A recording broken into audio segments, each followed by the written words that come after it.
Svet se te dni sooča s situacijo, ki bi bila še pred nekaj meseci za večino nas nepredstavljiva. Države eno za drugo uvajajo izredne razmere, zapirajo meje in sprejemajo odločne ukrepe za boj proti koronavirusu.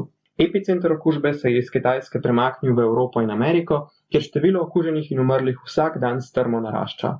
V Italiji je število smrti že doseglo številko 10 tisoč. Tudi Slovenci smo se bili v zadnjih nekaj tednih prisiljeni navaditi na nov način življenja, v katerem prevladuje skrb za zaščito pred okužbo. Da bi izvedeli čim več o bolezni, ki jo povzroča novi koronavirus, širjenju, nalezljivosti in mitih o njem, smo se pogovarjali z docent dr. Matejo Logar, infektologinjo na Kliniki za infekcijske bolezni in vročinska stanja UKC Ljubljana. Zdaj, odkar se je pandemija začela v Wuhanu, se pojavljajo razne teorije o širjenju virusa v prihodnosti.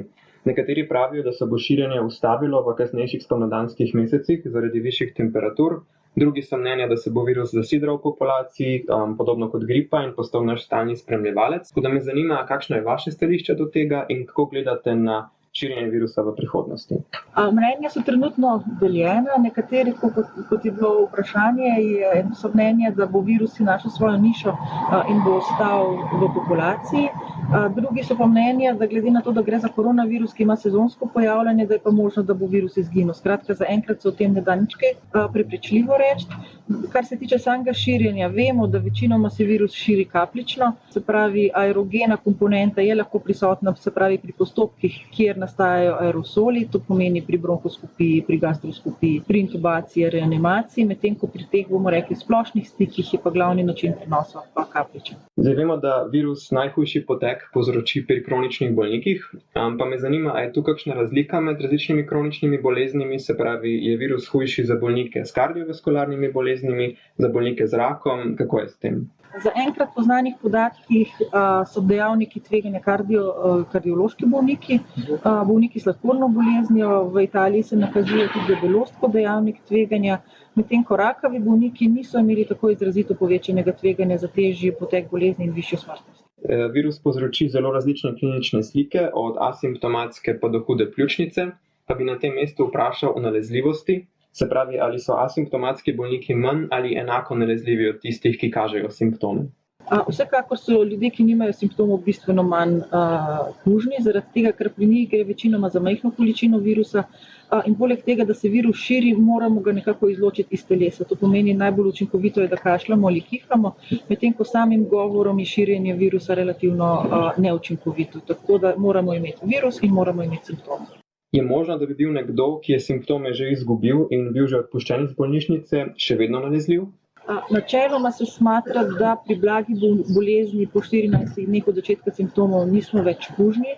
Manj podatkov je pa za tiste, ki so kritično bolni oziroma s hudim potekom bolezni, ampak te tako v tem času še ne bodo odpuščeni. Tako da za te, ki grejo pa v domače okolje in so v samoizolaciji, pa zadošča 14 dni samoizolacije. Je že kaj znano o tem, ali se nekdo, ki je okužbo že prebolel, z njo lahko ponovno okuži? Posamezni primeri so, mislim, da so do zdaj opisana 2 takšna primera, kjer so pri teh osebah, potem ko so bili že enkrat okuženi, ponovno dokazali virus, ni pa to pravilo.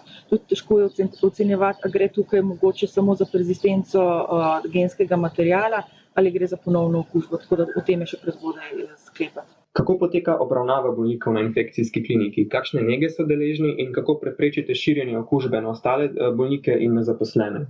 Bolniki s potrjenim COVID-19 so seveda nastanjeni na posebnem oddelku. Ti bolniki ne hodijo ven iz sobe, se pravi, so v izolaciji. Nameščeni so skupaj, se pravi, če imamo 2 bolnika, ki imata COVID-19, sta seveda lahko nameščena skupaj. Kar se tiče osebja, nosi pa ustrezno zaščitno varovalno opremo, se pravi, ščitimo sebe v tem trenutku in širimo tudi, da ne pride do širjenja okužbe na ostale bolnike, ki te okužbe nimajo.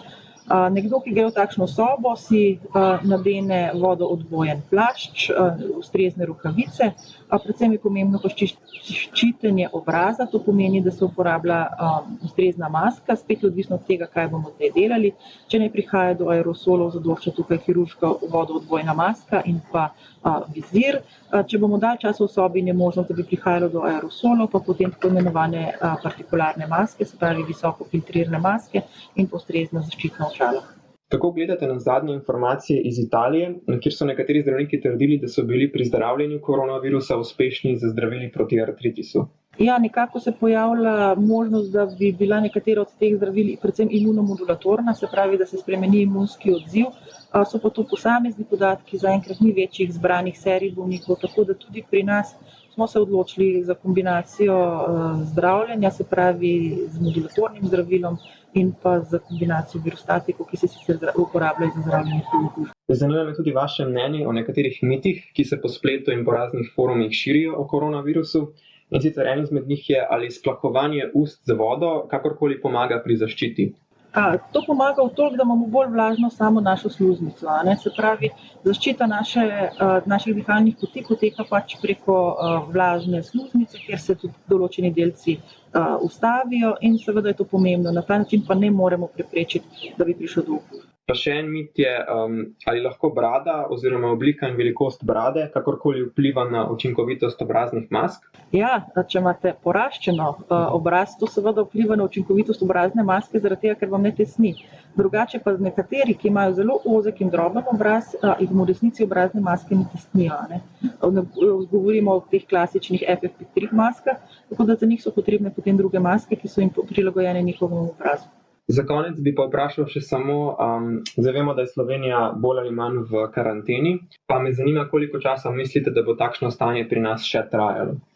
Nekako, če se malo navežemo na to, kako poteka praviloma ena epidemija oziroma izbruh, kadar gre za gripo, bi nekako rekli, da prve 4 tedne se nekje porašča število bolnikov, potem sledi plato, a potem se začne pa stanje umirjati. Tako da vsekakor, dokler ne bo doseženo neko stabilno stanje in da bomo videli, da se število bolnikov začelo umirjati, so te ukrepi vsekakor na mestu.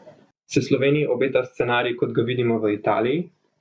Trenutno je težko napovedovati, tako da malo več bomo vedeli do konca tedna, ko bomo videli, kaj se je zgodilo s širjenjem teh vnosov, ki smo jih imeli na začetku. Če smo bili mogoče zdaj v tem tednu uspešni s temi ukrepi, potem upajmo, da se lahko italijanskemu scenariju izognemo. Najprej naj se vam zahvalim za sodelovanje pri pogovoru, s katerim smo poskušali razčistiti nekatera vprašanja in dileme o naravi novega virusa.